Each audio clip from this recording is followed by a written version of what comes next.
Hi all, and welcome to video log 6, which is a coaching reflection of an optional strength and conditioning session with two female sports scholars. I've been working with these two athletes now for around 5 months, which I think affects my behaviour and coaching style with them. I tend to have a much more relaxed approach with them, as I feel this reduces the emphasis placed on them to perform.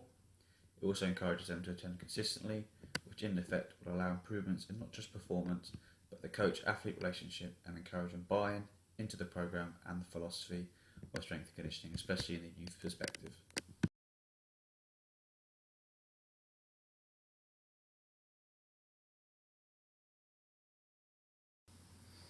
As you can probably interpret, the session itself is quite relaxed. This is due to coming towards the end of term and allowing them to go through the ramp-based warm-up to get themselves sort of ready for the session ahead.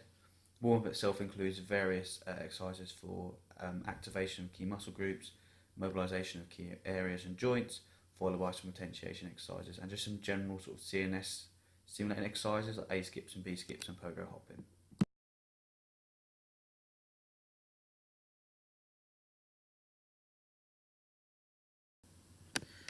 In regards to trying to quantify my coaching style, I feel that I tend to gravitate towards a discovery style coaching method, in which allows the performers to either figure out technical mistakes for themselves or query a self-perceived error. Of course, this does depend on the competency of the performer.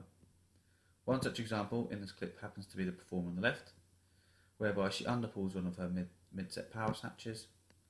Rather than immediately stopping her and correcting the error, I allowed her to finish the set, in which she corrected the error herself. Once she had finished, I queried if anything felt different, in which she replied, "I didn't finish the pull," which shows a good understanding of the physical movement but also her technical knowledge. Using an open discovery coaching style allows for questioning and flexibility for the athlete. However, if abused, may lead to negligent use of equipment and an increased risk of injury, along with poor focus and attention. So it is important to have the balance correct between keeping the performer engaged but also not allowing too much freedom.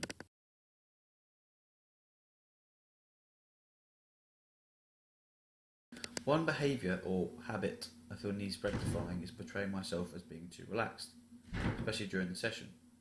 On multiple occasions I'm sitting down on a medicine ball during the lifts.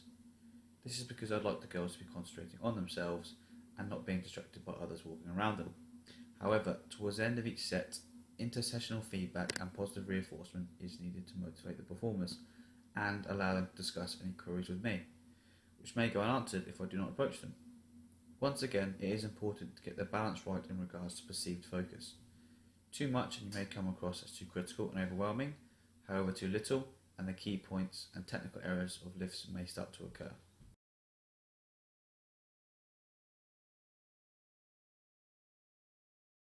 So in review of the overall session, this was the last session before the girls went on their term break, and knowing that both girls would be very active with hockey and sailing within that week, the objective of this session was to focus on velocity predominant power in the snatch complex, the maintenance of upper body pulling strength in the banded chin-up, and finishing with an anti-extension core exercise in the dead butt, keeping the volume fairly low but the intensity still very high.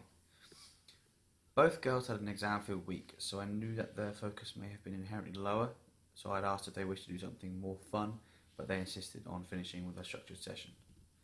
I felt that this 3 exercise session invoked enough of a training stimulus to be worthwhile, but in keeping the session under 45 minutes, it allowed the girls to stay appropriately focused, also limiting fatigue. To improve my overall coaching ability, I would benefit more from using open-ended questions such as, why are we focusing on this lift? Could you describe some of the key points to this lift? And explain, using as few points as possible, how to do this lift. Also using the girls more as in for demonstrations would test their knowledge and their ability to recap from prior sessions. This would encourage more focus and critical thinking from the performers, and overall, if I could stay more proactive during the sets, it would aid in picking up on movement errors and being able to offer real-time feedback during exercises. Overall, I would rate my ability out of 10 in this session as probably a 6 or a 7.